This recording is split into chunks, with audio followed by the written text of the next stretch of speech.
Ya, kita beralih ke informasi lain pemirsa. Pengadilan Tipikor pada Pengadilan Negeri Jakarta Pusat memutuskan mantan pejabat Mahkamah Agung Zara Afrikar bersalah menerima suap dan gratifikasi terkait penanganan perkara. Zara Afrikar divonis 16 tahun penjara. Bahwa selain memperhatikan keadaan yang memberatkan maupun keadaan yang Ya, dengan suara lirih, Hakim Ketua Rosihan Juria membacakan vonis mantan pejabat Mahkamah Agung Zara Afrikar yang divonis 16 tahun penjara di Pengadilan Tipikor Jakarta pada Rabu sore.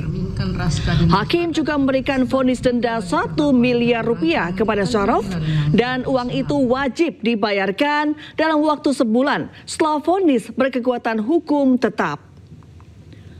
Hukuman itu lebih rendah dibanding tuntutan jaksa, yakni 20 tahun penjara. Hitungan kurungan Zaraf dimulai dari tahap penahanan pada masa penyidikan. Selain itu, Zara Afrikar turut didakwa menerima gratifikasi berupa uang. Mengadili 1. Menyatakan terdakwa Dr. Zara Afrikar SHS SOS-MHUM telah terbukti secara sah dan meyakinkan bersalah melakukan tindak pidana, melakukan permufakatan jahat untuk melakukan tindak pidana korupsi, yaitu memberi atau menjanjikan sesuatu kepada hakim dengan maksud untuk mempengaruhi putusan perkara yang diserahkan kepadanya untuk diadili sebagaimana dalam dakwaan pertama ke-1 penuntut umum, dan tindak pidana korupsi menerima gratifikasi yang berhubungan dengan jabatannya dan yang berlawanan dengan kewajiban atau tugasnya sebagaimana dalam dakwaan kedua penuntut umum. 2. Menjatuhkan pidana terhadap terdakwa oleh karena itu dengan pidana penjara selama 16 tahun dan denda sejumlah 1 miliar rupiah dengan ketentuan apabila denda tidak dibayar maka diganti dengan pidana kurungan selama 6 bulan. Terima kasih Anda kembali menyaksikan iNews Sore pemirsa. Pasca ancaman bom pesawat Saudi Airlines yang membawa 442 jemaah haji debarkasi Bekasi. 4 orang petugas Bandara Soekarno-Hatta diperiksa Satuan Reskrim Polresta Bandara untuk memastikan alur informasi masuknya email yang bernada ancaman bom. Di samping itu, TNI Polri dan Aviation Security Bandara meningkatkan pengamanan dengan menerjunkan satuan anjing pelacak dan 2 satuan setingkat kompi dari Pomdam Jaya.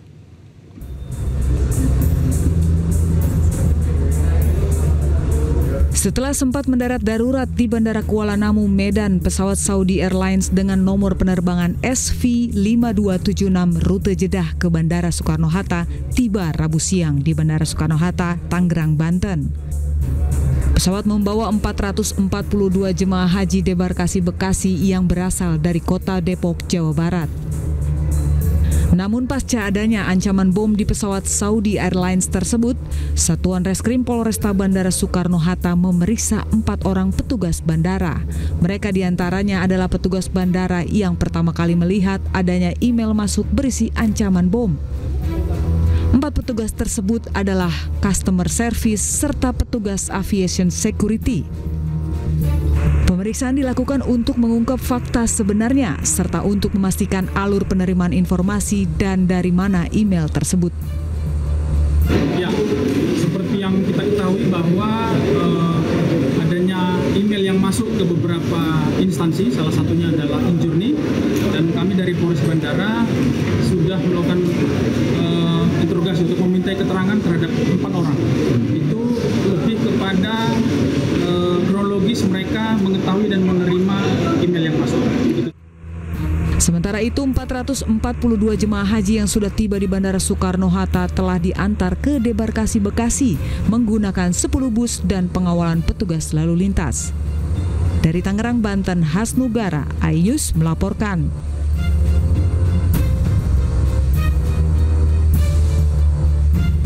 Pemirsa, Gunung Leotobi laki-laki di Flores Timur, Nusa Tenggara Timur kembali meletus dengan dentuman yang kuat, disertai hujan batu dan pasir.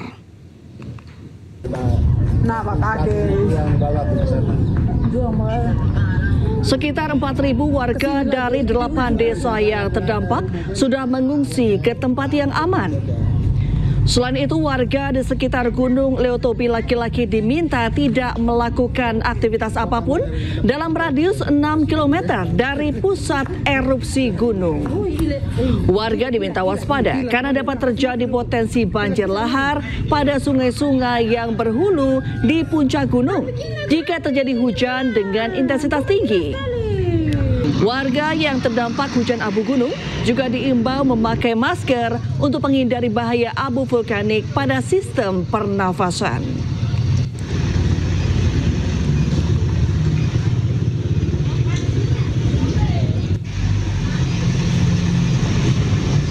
Ya, sementara Menteri Sosial Saifullah Yusuf mengatakan hingga Rabu pagi tadi belum ada pengungsi akibat erupsi Gunung Leotobi di Kabupaten Flores Timur, Nusa Tenggara Timur.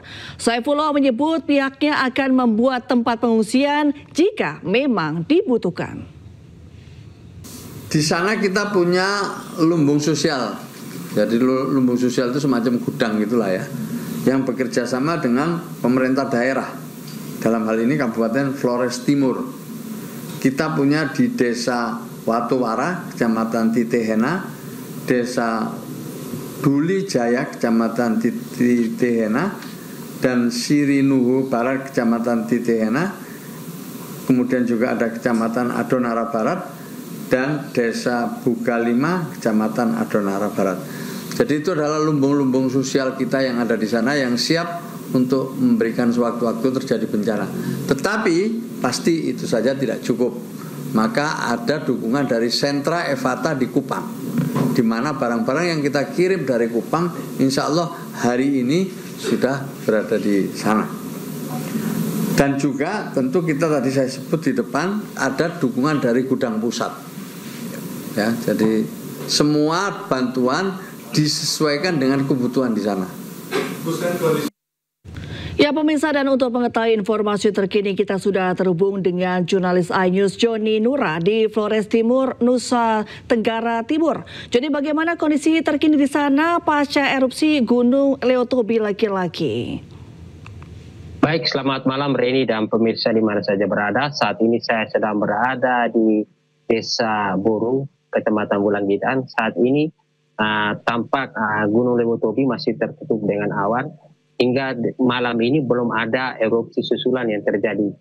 Total erupsi yang sudah terjadi dari kemarin hingga saat ini sudah mencapai 11 kali erupsi. Status Gunung Leotobi sendiri sekarang berada pada status awas. Warga diminta tetap waspada dan siaga untuk meninggalkan rumah mereka yang radiusnya 7-8 km di bawah kaki gunung. Joni, apakah sudah ada perintah untuk evakuasi atau mengungsi? Baik, Reni, dapat saya sampaikan bahwa himbauan untuk meminta warga yang berada di bawah kaki Gunung Leotobi laki-laki sendiri sudah disampaikan oleh pihak pemerintah Flores Timur agar mereka meninggalkan rumah mereka yang berada radius dalam 7 hingga 8 km. Namun warga tetap masih banyak yang bertahan memilih untuk tinggal di bawah kaki Gunung Leotobi laki-laki karena beralasan mereka akan memberi makanan kepada ternak-ternak yang mereka pelihara. Sudah banyakkah warga yang mengungsi? Baik, hari ini dapat saya sampaikan total pengungsi yang sudah mengungsi yang menghuni di hunian sementara itu berjumlah 4.000-an lebih pengungsi yang tahun lalu yang mengungsi. Karena mereka kembali ke rumah mereka hanya memberi makanan kepada ternak peliharaan mereka. Ini. Sudah ada 4.000 warga yang mengungsi. Itu titik lokasi tenda pengungsiannya di mana saja, Joni? Baik, Reni, dapat saya sampaikan bahwa titik pengungsian itu berada di Desa Kobasomba, Desa Nobo, dan Desa Bogalima, Reni. Ada beberapa titik lokasi untuk pengungsian, Joni? Baik, Reni, dapat saya sampaikan bahwa saat ini masih terdapat 3 titik lokasi camp pengungsian yang sudah disediakan oleh Pemda Flores Timur sendiri, dan salah satunya adalah hunian sementara yang berada di dekat dengan desa Oken. Tadi sudah ada 3 titik pengungsian, betul? Benar ya, ada titik 3 ya. pengungsian. Itu masih 3 kurang, masih kurang atau sudah cukup? Baik, ini dapat saya sampaikan bahwa tahun lalu erupsi yang terjadi itu Pemda Flores Timur sendiri menyediakan 4 posko pengungsian karena banyak warga yang sudah kembali dan sudah dibangunnya hunian sementara sehingga posko pengungsian itu dikurang menjadi 3 titik pusat pengungsian. Ya, Joni, sudah adakah bantuan dari pemerintah? Baik, sementara yang saya berada di lokasi sampai saat ini bantuan dari Pemda Flores Timur sendiri belum ada ke masyarakat. Bahkan tadi kita bertemu dengan salah satu warga mengatakan bahwa dia adalah korban dari letusan. Rumahnya sampai saat ini belum mendapat bantuan sen dari Pemda Flores Timur sendiri. Ya, terakhir Joni, apa saja bantuan yang paling dibutuhkan oleh masyarakat Flores Timur saat ini? Baik, Ring, dapat saya sampaikan bahwa warga sangat membutuhkan 9 bahan pokok, yaitu makan minum, serta saat ini ketebalan abu vulkanik sangat tebal sehingga warga pengungsi dan warga yang berada di sekitar kaki gunung Lewotobi sendiri meminta agar Pemda Flores Timur membagikan masker kepada warga yang berada di sekitar kaki gunung Lewotobi laki-laki sendiri. Baik, terima kasih Joni, selamat malam dan selamat bertugas kembali. Selamat malam. Baik, aktivitas vulkanis Gunung Merapi Raung yang berada di perbatasan Banyuwangi, Jember, dan Bondowoso terus meningkat. Ketinggian asap mencapai 500 meter di atas puncak. Status Gunung Raung berada di level 2 atau waspada.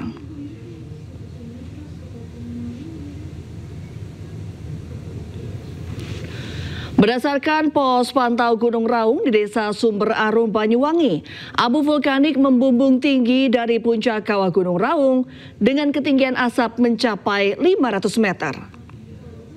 Mengantisipasi terjadinya abu erupsi dari Gunung Raung, petugas dari BPBD Bondowoso telah menyiapkan 10.000 masker yang akan dibagikan ke 5 kecamatan terdekat dari Gunung Raung, yakni Sumberwaringin, Sukosari, Ijen, Telogosari, dan Tapen. Selain itu, petugas juga menyiapkan tenda pengungsian ukuran. Saat ini Gunung Raung berada pada status level 2 atau waspada dengan rekomendasi masyarakat dan wisatawan tidak mendekati pusat erupsi di kawah puncak dengan radius 3 km. Sementara kita tadi naik ke atas untuk memastikan keadaan terkait dengan abu vulkanik maupun keamanan warga. Tapi tadi kita tadi ke atas untuk dropping logistik ya. Ada beberapa yang kita dapatkan dari beberapa provinsi. Utamanya kemarin kita dapat 2 truk logistik dan peralatan. Kita kemarin dropping ke 5 kecamatan yang terdekat dari Raung, di antaranya Kecamatan Ijen, Sumberwaringin, Sukosari. Ya, pemirsa, kami awali News Sore hari ini dari informasi seorang pria menyamar sebagai anggota TNI mencuri 30 gram emas di salah satu rumah warga diringkus polisi di Goa, Sulawesi Selatan. Saat beraksi, pelaku berseragam TNI dan mengaku sebagai bintara pembina desa atau Babinsa dengan menawarkan bansos. Pelaku ditembak polisi karena berusaha melawan petugas saat menunjukkan TKP dan pencarian barang bukti emas yang dicuri. Tim Jatanras Satreskrim Polres Goa menggerebek dan meringkus Kamil, usia 41 tahun, seorang pria residivis kasus pencurian yang mengaku sebagai anggota TNI di rumahnya di Kota Makassar, Sulawesi Selatan. Saat melancarkan pencurian di sejumlah rumah warga, pelaku yang berseragam TNI mengaku sebagai Babinsa yang bertugas di kawasan Benteng Somba Opu, Kecamatan Barombong, Kabupaten Goa, dan menawarkan bantuan sosial kepada warga. Saat kondisi rumah korban sepi, pelaku langsung melancarkan aksi pencurian dan membawa kabur emas 30 gram dan ponsel korban. Ironisnya, pelaku sudah melakukannya 3 kali dan ditangkap atas kasus pencurian dengan modus yang sama, yakni mengaku sebagai anggota TNI. Pelaku terpaksa dilumpuhkan polisi karena berusaha melawan petugas saat dilakukan pengembangan mencari barang bukti emas dan seragam TNI pelaku. Aksi serupa. Jadi untuk hasil pemeriksaan pelaku ini sudah 3 kali melakukan kasus yang sama, dan yang bersangkutan pelaku ini bebas bulan Mei 2023 yang lalu. Oh, ini sampai dilumpuhkan ini udah? Sampai dilumpuhkan. Yang bersangkutan kita berikan tindakan tegas pada saat penunjukan TKP yang pertama, yang kedua pada saat dilakukan pengembangan terhadap barang bukti celana yang dia gunakan. Polisi kini masih mencari barang bukti emas 30 gram yang dicuri pelaku. Polisi pun menyita handphone, pakaian, serta motor pelaku sebagai barang bukti. Akibat perbuatan pelaku dijerat tentang pasal pencurian dengan pemberatan dengan ancaman kurungan 7 tahun penjara.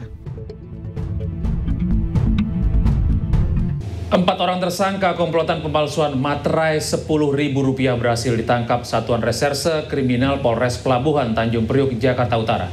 Dari tangan tersangka, polisi menyita printer, tinta komputer, dan 2.000 lembar materai siap edar dengan kerugian negara mencapai Rp1 miliar.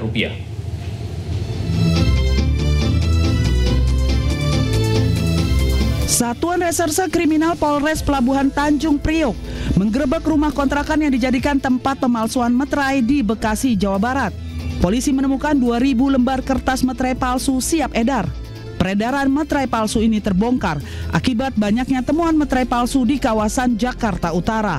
Setelah penyelidikan, polisi akhirnya menangkap 4 orang yang sudah memproduksi dan menjual materai palsu sejak Mei tahun 2023 dan menjualnya secara daring.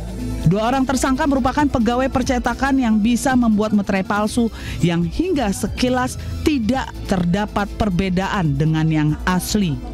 Akibat pemalsuan materai ini, negara rugi hingga Rp1,5 miliar. Materai tempel nominal 10.000 palsu sebanyak 2.349 lembar atau 117.450 keping. Jika dikonversikan dengan harga jual yang seharusnya di kantor pos, yaitu harga 10.000, maka kerugian negara yang dilakukan oleh para pelaku ini berjumlah Rp1.174.500.000. Keempat tersangka akan dijerat dengan pasal berlapis dengan ancaman hukuman 7 tahun penjara. Sementara itu, Ibu Gregorius Ronald Tanur Meriska Wijaya divonis 3 tahun penjara oleh Majelis Hakim Pengadilan Tipikor Jakarta. Vonis hakim ini lebih ringan dari tuntutan jaksa. Tersebut 495.427 dolar Singapura. Hakim menyatakan Meriska bersalah memberikan suap kepada 3 hakim Pengadilan Negeri Surabaya untuk vonis bebas anaknya terkait kasus kematian Dini Sera. Hakim juga menghukum Meriska membayar denda Rp500 juta. Apabila denda tidak dibayar, akan diganti dengan pidana kurungan 6 bulan penjara. Sebelumnya Meriska Wijaya dituntut 4 tahun penjara. Dia juga dituntut membayar denda Rp750 juta, subsidiar 6 bulan kurungan. Rp7.500. Menjatuhkan pidana terhadap terdakwa oleh karena itu dengan pidana penjara selama 3 tahun dan denda sejumlah Rp500 juta dengan ketentuan apabila denda tidak dibayar maka diganti dengan pidana kurungan selama 6 bulan. Menetapkan masa selama terdakwa dalam tahanan dikurangkan seluruhnya dari pidana yang dijatuhkan. Memerintahkan agar terdakwa tetap berada dalam tahanan. Menetapkan barang bukti berupa 1. Barang bukti dokumen dengan nomor urut 11 sampai dengan nomor urut 24 dipergunakan dalam perkara lain atas nama terdakwa Lisa Rahma. 2. Barang bukti uang dengan nomor urut 11 berupa 1 buah tas kecil berwarna hitam yang berisikan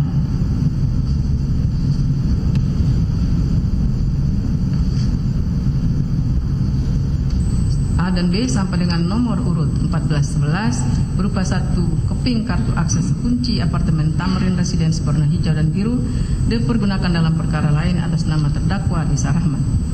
3 barang bukti elektronik dengan nomor urut 1 sampai dengan nomor urut 25 dipergunakan dalam perkara lain atas nama terdakwa Lisa Rahmat. Membebankan kepada terdakwa membayar perkara sejumlah Rp7.500. Baik.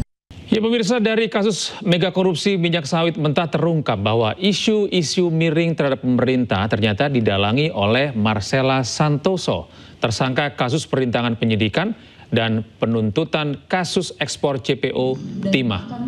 Dan Marcella meminta maaf atas perbuatan tersebut.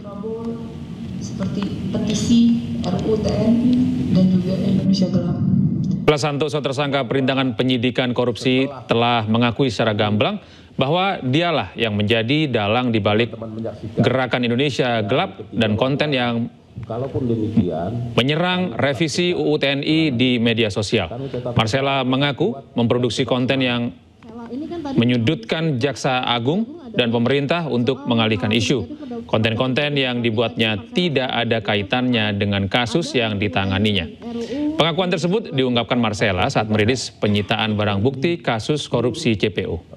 Atau murni penanganan perkara. Saya ingin menyampaikan dari hati saya yang paling dalam terkait dengan perkara pasal 21, kasus Timah, kasus CPO, dan kasus gula, bahwa saya menyadari di dalam proses penanganan perkara ini terdapat postingan yang sebenarnya sama sekali tidak terkait dengan perkara yang ditangani. Antara lain terkait dengan isu kehidupan pribadi Bapak Jaksa Agung, isu Pak Jampitsus, isu Bapak Dirdik, dan bahkan terdapat juga isu pemerintahan Bapak Presiden Prabowo seperti petisi RUU TNI dan juga Indonesia Gelap. Untuk itu dari hati yang paling dalam saya sampaikan penyesalan dan saya meminta maaf kepada bapak-bapak dan mungkin pihak lain yang terkait dan terdampak. Kita beralih ke informasi lain pemirsa. Tim pembela Mbah Tupon menyebut sudah ada 7 tersangka dalam kasus mafia tanah terhadap lansia buta huruf warga Bantul, daerah istimewa Yogyakarta. Pihaknya juga menyebut sudah ada 1 orang yang ditahan dalam kasus ini.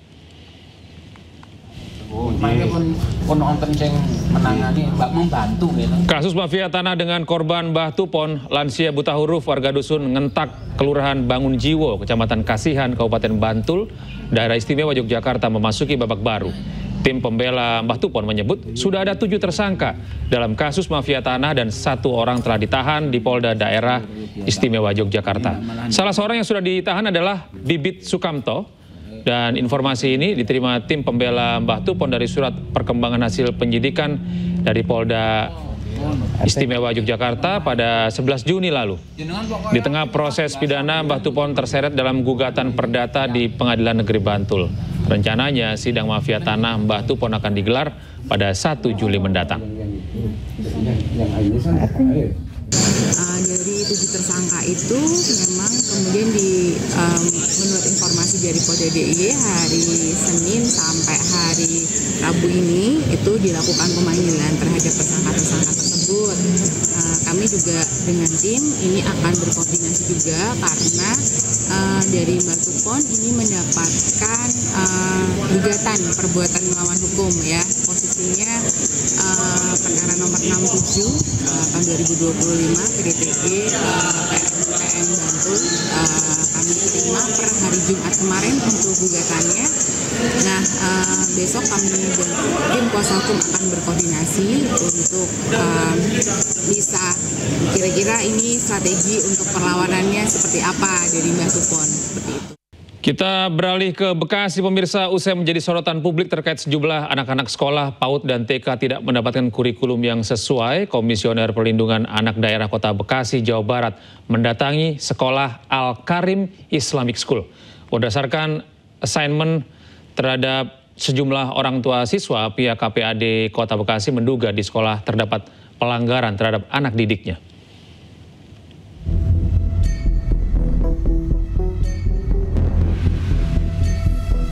Usai menjadi sorotan publik terkait sebuah sekolah yang tidak memberikan kurikulum yang sesuai, Komisioner Perlindungan Anak Daerah Kota Bekasi, Jawa Barat mendatangi sekolah Al-Karim Islamic School untuk ingin mengetahui apakah hak didik anak di sekolah itu dapat dipenuhi oleh pihak sekolah.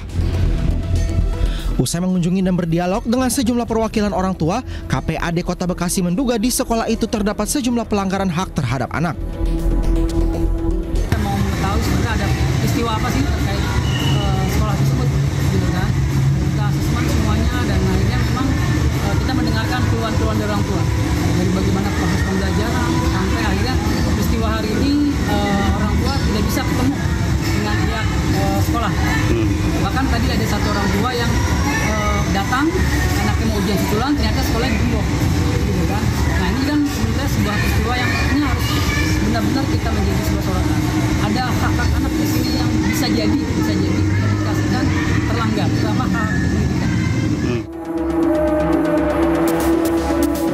Sementara itu KPAD juga akan berkoordinasi dengan Dinas Pendidikan terkait siswa TK yang akan masuk ke jenjang pendidikan dasar agar bisa memfasilitasinya.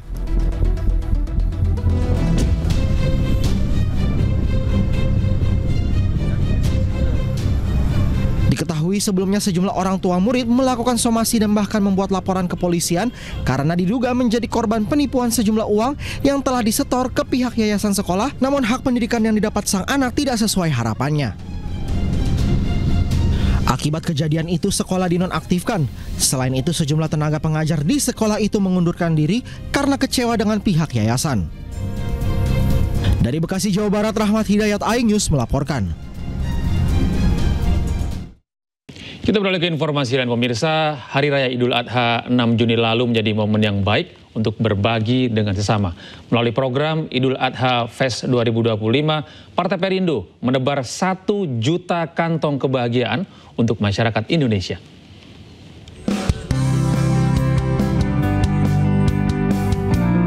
Hari Raya Idul Adha menjadi momen yang baik untuk berbagi dengan sesama, khususnya kepada masyarakat yang kurang mampu.